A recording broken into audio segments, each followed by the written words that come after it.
जब बलराम श्री कृष्ण तथा उनके संयोगी उपयुक्त लीलाओं में मस्त थे तो गाय बिना रखवाली के मनमाना विचरण करती हुई हरी घास चरने के लालच में वन से सुदूर भाग में पहुंच गई।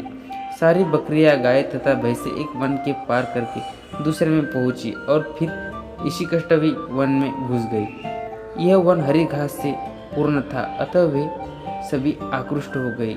किंतु जब वे वहां पहुंची तो उन्होंने देखा कि वहां दवाग्नि चल रही है, अतः वे सब चित्कारी करने लगे। इधर जब श्री कृष्ण, बलराम तथा उनके संयोगी ने अपने पशुओं को नहीं देखा तो वे सब बहुत चिंतित हो गए। वे गायों को उनके पदचिन्ह तथा चरी हुई घास का अनुसरण करते हुए ढूंढने लगे। सभी बालक डरे हुए थे कि उनकी जीविका के साधन रूपी गायों खो गई है। गायों को खोजने से वे थक गए और प्यासे हो गए, किंतु शीघ्र ही उन्हें अपनी गायों की चित्कारी सुनाई दी। श्री कृष्ण जोर जोर से गायों का नाम ले लेकर बुलाने लगे। श्री कृष्ण को बुलाते सुनकर गाय प्रसन्नपूर्वक निनाद करते हुए उत्तर देने लगे, किंतु उस समय तक दावाग्नि ने उन सभी को चारों ओर से घेर लिया था और स्थिति अत्यंत भयानक हो गई थी। जो जो वायु तेजी से चलने लगी तो लपटें बढ़ने लगी और ऐसा प्रतीत होने लगा मानो सारा जड़ तथा संगम वस्तुएं कालकवली हो जाएंगे।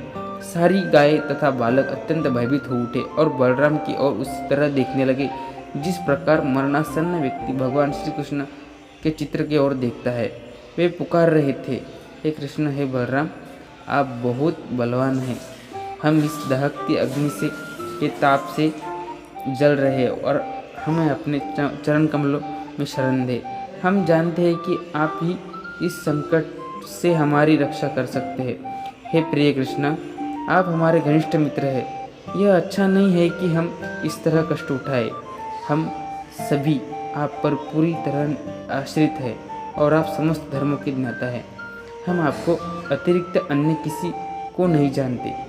भगवान श्री कृष्ण ने अपने मित्रों को अंतर्वाणी सुनी और उन पर स्नेह दृष्टि डाली। उन्होंने आंखों से ही अपने मित्रों को बता दिया कि डरने का कोई कारण नहीं है। परम योगी शक्तिमान ईश्वर श्री कृष्ण ने तुरंत ही अग्नि की सारी लपटों को पान कर दिया। इस प्रकार सारी गाय तथा बालक काल के ग्रास होने से बच गए। सारे बालक भय से प्राय मूर्छित थे, किंतु जब उन्हें होश आया और उन्होंने अपनी आंखें खोली तो अपने आप को श्री कृष्ण, बलराम तथा गायों के बीच भांडीरवन जंगल में पाया। वे आश्चर्यचकित थे कि वे दहकती अग्नि से बाल बाल बच गए और उनकी गाय सुरक्षित है। उन्होंने मन ही मन सोचा कि श्री कृष्ण कोई सामान्य बालक न होकर देवता है।